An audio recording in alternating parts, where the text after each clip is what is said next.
Hello. तो बहुत दिनों के बाद लाइफ अपडेट।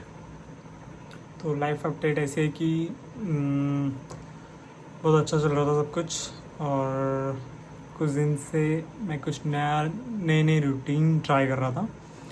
तो कुछ दिन से मैं कुछ रात को पढ़ रहा और कुछ दिन से मैं कुछ दिन में पढ़ रहा। तो मैं देख रहा था मेरे लिए कौन सा बेस्ट सूटेबल है रूटीन, और जिसमें मेरी ज़्यादा प्रोडक्टिविटी निकलती हो ज़्यादा अच्छे से, या जिसमें मैं ज़्यादा अच्छे से स्टडी कर पाता हूँ, वो रात हो या दिन हो। वही मैं देख रहा था, क्योंकि जब मैं +2 में था तो मैं ज़्यादा अच्छे से शाम में पढ़ता था। तो मैं वही सोच रहा था कि मैं शाम में अच्छा पढ़ सकता हूँ। तो हाँ, मैं शाम में अच्छे से पढ़ सकता हूँ। तो मैंने ट्राई भी किया। मैं शाम से लेके बीच में गैप लेने के बाद, 2-3 घंटे का गैप लेने के बाद, लाइक सुबह भी शाम को भी, देन फिर 2-3 घंटे का गैप, देन फिर खाना खा के उसके बाद मैं ऐसे रात से लेके यहाँ तक कि 2-3 बजे तक पढ़ता था। तो उसकी वजह से क्या हुआ कि थोड़ा स्लीप मुझे मिल रही थी बराबर, बट मैं फिर 2-3 बजे सो के उठ रहा था। मैं 11-12 बजे उठ रहा था, या जितनी मेरी नींद मुझे रिक्वायर है, जो मेरी क्वालिटी स्लीप है 7 घंटे 8 घंटे की, तो उसके हिसाब से मेरी आँख खुलती है। तो उसके हिसाब से मेरी आँखें खुलती है।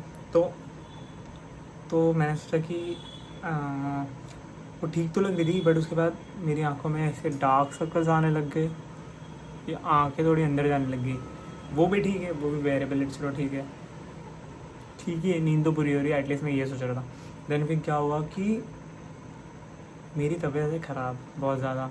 तो वो लेट नाइट तक पढ़ना, क्योंकि मैं खाना भी खा चुका हूँ, फिर उसके बाद दवा भी खा चुका हूँ, तो कि मेरी तबीयत ठीक नहीं, तो मेरे बॉडी को रेस्ट चाहिए, ठीक है। और जब भी बॉडी ऑलरेडी, अगर तुम्हारी तबीयत ख़राब है और उसके बाद भी अगर तुम काम करते ना, बॉडी ऑलरेडी वीक है, हम उसको और वीक कर रहे हैं, तो वैसे तो रेस्ट लेना चाहिए।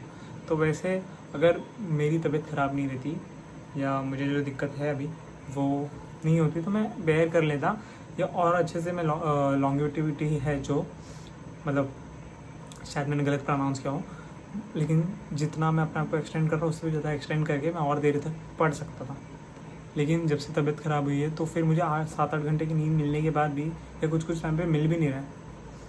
तो उसकी वजह से मतलब क्या हो रहा है, सुबह बहुत ज़्यादा ही टायर्ड उठ रहा हूँ मैं, बहुत ज़्यादा ही टायर्ड हो जा रहा हूँ। उसकी वजह से फिर बहुत लेट शुरू कर रहा हूँ मैं, या कुछ रूटीन भी नहीं हो पा रहा है मुझसे, क्योंकि वो जो स्टिफनेस है उसकी वजह से मैं चल नहीं पा रहा हूँ, बहुत दिक्कत हो रहा है। बट स्टिल मैं बोल रहा हूँ कि एटलीस्ट मैं चल नहीं पा रहा, लेकिन मैं बैठ के पढ़ तो सकता हूँ।